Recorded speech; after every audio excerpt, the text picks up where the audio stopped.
it can be very easy to give up your power to something outside of you, whether that be your parents, friends, tarot cards, horoscopes. There's so many different things that people look to whenever they're confused, whenever they're looking to make a decision.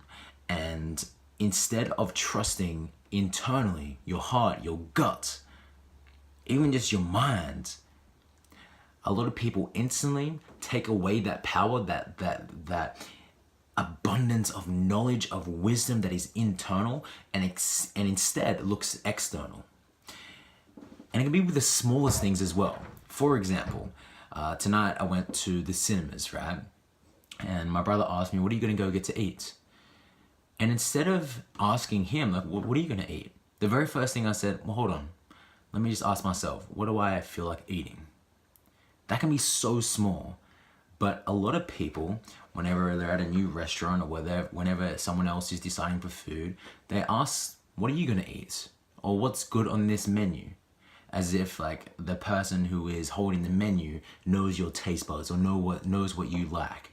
And yes, I get it, in certain contexts, there's the person there, if it's a new restaurant, you know, you wanna ask like, what's the best thing? But what I'm getting at is that not many people ask themselves, what do I really want? What is my inner guidance telling me right now? Instead, people look to external things. Very common in the conscious spiritual community to look to tarot cards and horoscopes and signs outside of you, right? Asking for signs. Instead, the sign that you need, the only sign that you need, is the feeling that is going on in your guts. The feeling, or the one step, right? I like to talk about the one step. The one step that your heart is telling you to do.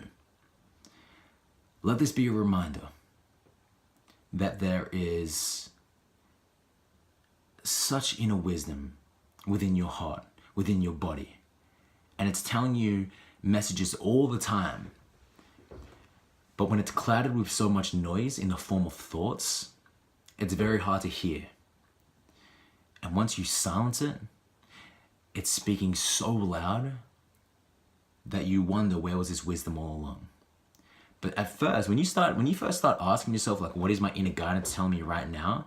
At first, it can be a bit fuzzy. You're not going to get this clear, loud signal, this clear, loud message. At first, it's going to be kind of like a walkie-talkie that's out of range, where, you know, you're on the walkie-talkie and that person is like super far away, and you're like, where are you? And it's like, and then every now and then you're like, I'm over here.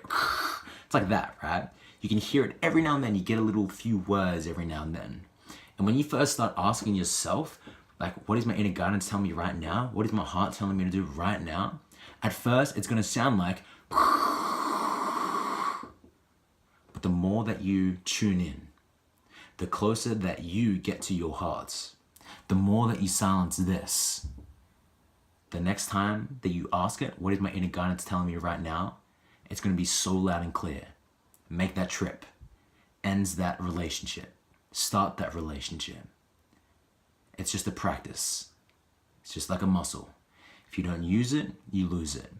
The more that you strengthen that muscle by asking yourself every single day questions like that, tuning into what your body, your heart is telling you, it becomes super easy to listen.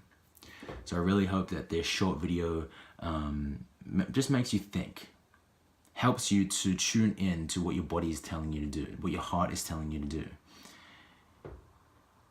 Make that decision. That right now there's probably a decision that you've been putting off. And if you really look within, you already know the answer of what to do, and it's time. Subscribe if you haven't already, give this video a big thumbs up, and until I see you all in the next video, which will be tomorrow, remember to love all living beings, and most importantly, love thyself.